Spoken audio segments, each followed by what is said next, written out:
আচ্ছা, আমাদের মাঝে কিছু কিছু লোক থাকে না, মানে সবাই যাচ্ছে ডান দিক দিয়ে, ও যাবে কোন দিক দিয়ে, ও যাবে বাম দিক দিয়ে, ওই যে ঘাটতা টাইপ আছে না, এরকম যে ব্যক্তিবর্গ, তাদের মধ্যে পড়ে যায় হইল জগন্নাথ ইউনিভার্সিটি। মানে প্রত্যেকটি ইউনিভার্সিটি নির্দিষ্ট প্যাটার্নে যাচ্ছে। কিছু ক্ষেত্রে পরিবর্তন আছে, যে 1 এবং 1.25 এখানে। আর এই প্যাটার্নে কি করে ফেলছে দেখো, আমি একটু আলোচনা করবো, সমস্যা নাই। মানে পুরো টোটাল হিজিবিজি করে ফেলছে।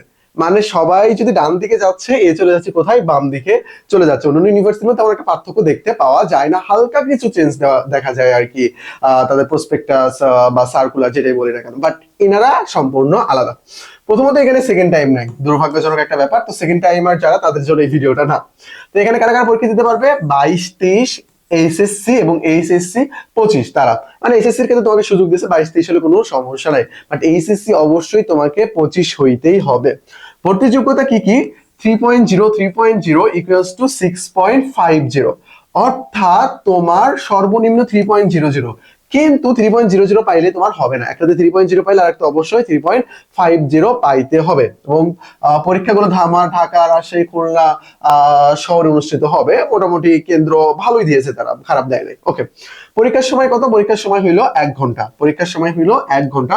প্রতিটি প্রশ্নের মান, জিপিএ কিন্তু অনেক কম দেওয়া আছে, প্রতিটি প্রশ্নের মান কত, 0.7। মানে কি এটা হিজিবিজি না, 0.75। প্রশ্ন থাকবে কয়টা, 96টা। মানে কেন ভাই এরকম কেন করতে হবে, এরকম কেন করতে হবে, দে ভাই তোর 80টা কোশ্চেন দে, 1.25 করে দে, বলার এটার সাথে ইউজ টু।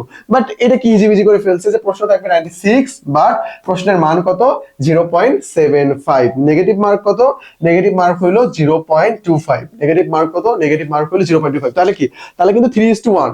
তাহলে কি হচ্ছে, তাহলে 3:1। যদি আমাদের 1 এবং 0.25 নেগেটিভ মার্ক থাকতো, তাহলে কত হইতো, 4:1 হইতো।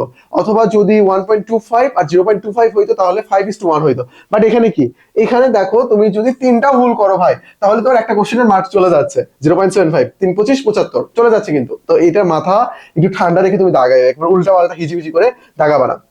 MCQ, HSC GPA, SSC GPA, এটা মার্ক কিরকম করে, 72 মার্ক। এবং এইচএসসি থেকে আসবে 18, এসএসসি থেকে আসবে 10, এসএসসি থেকে 10। মানে কি করছে দেখছো, এটা এটা কি করে ফেলছে। তাহলে এমসিকিউ তোমার কয়টা, এমসিকিউ তোমার হইলো 96টা। প্রতিটি পাঁচটা প্রশ্নের মান কত, প্রশ্নের মান হইলো 0.75। মার্ক হচ্ছে কত, মার্ক হচ্ছে 72। এবং এইচএসসি থেকে আসবে কত, 18, এইচএসসি থেকে কত আসবে, 18 আসবে, 90। আর এসএসসি থেকে আসবে কত, 10, 100। বুঝতে পারছো ব্যাপারটা। তাহলে হিজিবিজি করে তারা কিন্তু সঠিক জায়গায় নিয়ে গেছে। আর যাদের জিপিএ 5 ভাই, তারা টোটাল এই 28 মার্ক একবার চোখ বন্ধ করে পেয়ে যাচ্ছে, কোনো সমস্যা নেই, কোনো সমস্যা নাই এখানে। তোমরা যদি আমরা দেখি একটু, এখানে বাংলা, ইংলিশ, জিকে তিনটারই কত, 24-24 কইরা, তিনটারই কত, 24-24 করে। এখানে 3-4-12, 3-4-6, 1-7। তাহলে টোটাল মার্ক কত, মার্ক হইলো এই যে 72। বি ইউনিট 30 জানুয়ারি, এখনো তোমাদের হাতে অনেক সময় রয়েছে, ভালোভাবে পড়াশোনা করো। আলাদা আলাদা তোমাদের জন্য সিট রয়েছে, ল্যান্ড ল সিট রয়েছে কত, 80।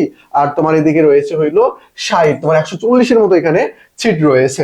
জিপিএ কন্ডিশন তোমার এইচএসসি, তারপরে বাংলা, ইংলিশ বি গ্রেড, অর্থাৎ তোমার কিন্তু বাংলা, ইংলিশে বি গ্রেডের নিচে গেলে কিন্তু আমাকে ল সাবজেক্ট দিবে না। প্রত্যেকটা ইউনিভার্সিটিতে ল সাবজেক্টের আলাদা আলাদা কন্ডিশন দেওয়া আছে, এটা যদি ফিল আপ করতে পারো তবেই তুমি ল পাবা। বুঝতে পারছো ব্যাপারটা, এই হলো কাহিনী। বিতে সিট সংখ্যা টোটাল 785, সায়েন্স, আর্টস, কমার্স সবার জন্য আলাদা আলাদা করে। সায়েন্সের জন্য 130, আর্টসের জন্য 505 এবং কমার্সের জন্য 75। যারা আর্টসের আসো, তোমাদের অন্যান্য ইউনিভার্সিটিতে হচ্ছে না ভাই, ঢাকার মধ্যে থাকতে চাইলে জগন্নাথের জন্য ভালোভাবে ট্রাই করো, একবারে ভালোভাবে ট্রাই করো, ইনশাল্লাহ ভালো একটা পজিশনে যেতে পারবা। এই হইলো ব্যাপার এখানকার। দেখো এখানে কিছু আমরা একটা বিষয় লিখে রাখছি, যেটা তোমাদের জানা প্রয়োজন। জমিতে সাধারণ শিক্ষার্থীদের জন্য কোনো পাস মার্ক নাই। যারা কোঠায় দিবে তাদের পাস মার্ক হলো 72-24। ওই যে বলা হয় না, এ তো কোঠায় চান্স পাইছে, পাসই করতে পারে নাই, এটা যাতে না বলতে পারে, এই জন্য মেইনলি এটা। এবং এটা যাতে দোষ তুলতে না পারে যে কোঠার জন্য এরকম হয়ে গেল। বিষয়ভিত্তিক pass mark 6, negative mark subject wise কাটা হবে। কাদের জন্য এটা, এটা তোমার কোঠাধারী যারা, তাদের জন্য। বিস্তারিত বলতে 96টা প্রশ্নের মধ্যে 30টা প্রশ্ন এবং 24টা প্রশ্নের মধ্যে 8টা প্রশ্ন তোমাকে কি করতে হবে, কারেক্ট করতেই হবে। বুঝতে পারছো ব্যাপারটা। তার মানে সাধারণ শিক্ষার্থীদের জন্য কোনো পাস মার্ক নাই, বাট যারা কোঠায় দিচ্ছে তাদের জন্য কি রয়েছে, পাস মার্ক। তোমার ছেলে একটা স্ক্রিনশট দিয়ে নিতে পারো, এটা দিয়ে নিয়ে দেখে নিতে পারো। ওকে, আমাদের রাবি রাবি হয়তো বা শেষ এখন। আচ্ছা যাই হোক, জগন্নাথ, জগন্নাথের আমাদের কোর্স রয়েছে, তোমরা আমাদের কোর্সে জয়েন হয়ে যেতে পারো। এখানে তোমার এক্সাম, তারপরে তোমার রিসেন্ট পিডিএফ সবগুলো, তারপরে অক্সিজেন পিডিএফ সবগুলো সুন্দর করে সাজানো আছে, ডিসক্রিপশন বক্সে ডিটেলস সবকিছু দিয়ে দেওয়া আছে, তোমরা ওখান থেকে দেখে নিতে পারো শেষ সময়।